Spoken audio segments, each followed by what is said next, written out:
안녕하세요. 시사천국의 나영심입니다. 哈利波特，哈利波特， 어떤 말인지 아시겠어요? 한국어로는 해리포터입니다. 그럼 중국어로 이 단어는 무엇일까요? 汉堡王，汉堡王， 참 어렵지요. 한국어로는 버거킹입니다. 버거킹이라는 단어를 한자로 표현하기 위해서는 원래 발음과 다르게 바뀌는데요. 아버지를 아버지라 부르지 못하는 홍길동전이 생각나네요.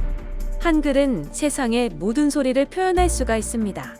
다시 한번 세종대왕이 창제하신 한글에 대해서 고맙고 자랑스러운 마음이 듭니다. 한글은 세종대왕이 혼자서 만들었습니다. 그리고 장남이었던 문종과 둘째인 세조와 가끔씩 상의를 한 것으로 추측을 합니다. 집현전의 학자들과 함께 훈민정음을 만들었다는 것은 사실과 다른데요. 그 근거는 세종대왕이 훈민정음 반포를 알리자 1440년 2월 20일 집현전 부제업, 최만리 등의 학자들이 명나라와의 사대주의를 들어 극렬히 반대하며 상소문을 올린 사실로 미루어 보면 훈민정음은 세종대왕이 직접 창제했다는 것이 정설입니다. 일본은 조선의 문자 한글의 창제 원리를 폄하하기 위해 갖은 억측을 내어놓는데요. 대표적인 예가 한글은 일본의 신대 문자를 본따 만들었다는 것입니다. 언뜻 봐도 두 글자는 한글과 거의 유사합니다. 몇몇의 일본인들은 지금도 고대 일본의 신의 문자라 하여 제사까지 지내고 있는데 이후 밝혀진 내용으로는 약 200년 전 일본 국학자인 히라다 아스다네가 당시 조선의 훈민정음을 바탕으로 신대 문자를 날조했다는 것입니다. 자신들의 문자와는 비교할 수도 없는 한글을 조선이 직접 만들었다는 게 부끄러웠던 그 구학자는 한글을 본따 비석을 만들어 여러 곳에 두었으며 이후 사람들이 발견하게 되면 고대 일본에서 만들어진 문자라고 사람들에게 알렸습니다. 그런데 이러한 터무니없는 주장들은 세종대왕이 편찬한 훈민정음 해례본이 1943년 안동에서 발견되면서 더 이상 거론되지 않았습니다. 해례본에는 훈민정음의 창제 원리가 자세히 적혀져 있으며 입모양을 본따 만들어졌다는 게 밝혀졌습니다.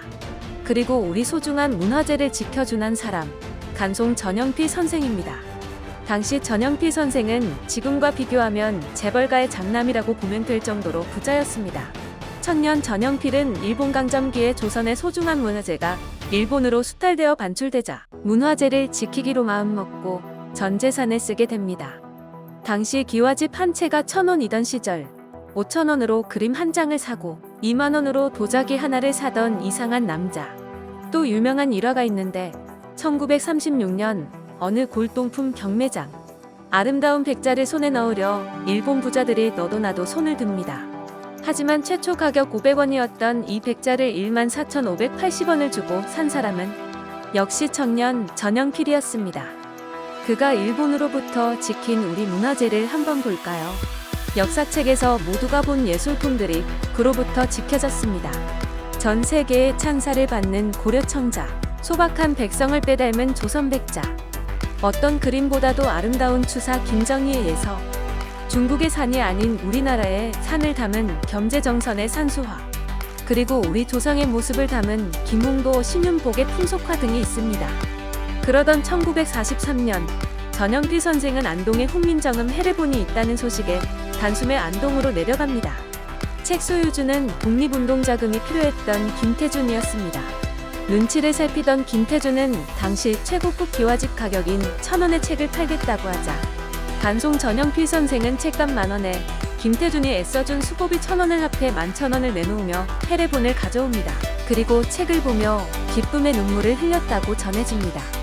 이후 간송에게서 제일 소중한 보물은 훈민정음 해례본이 됩니다. 6.25 사변 때 피난길에서도 책을 가슴에 품고 잠잘 때도 품에 안고 잤다고 하네요. 한국의 국보 1호는 숭례문입니다. 정치권에서는 조선 총독부에서 지정한 국보 1호 숭례문을 해제하고 훈민정음 해례본을 국보 1호로 정하자는 움직임과 청원이 일어나고 있습니다.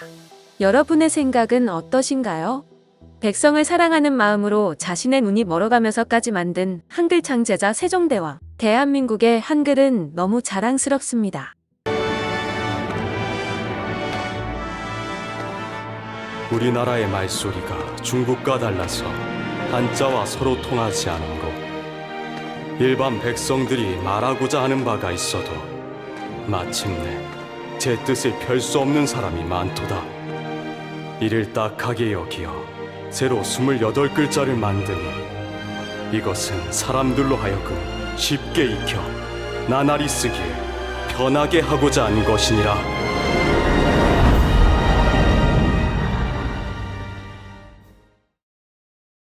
시청해주셔서 감사합니다. 더 좋은 영상으로 찾아뵙겠습니다.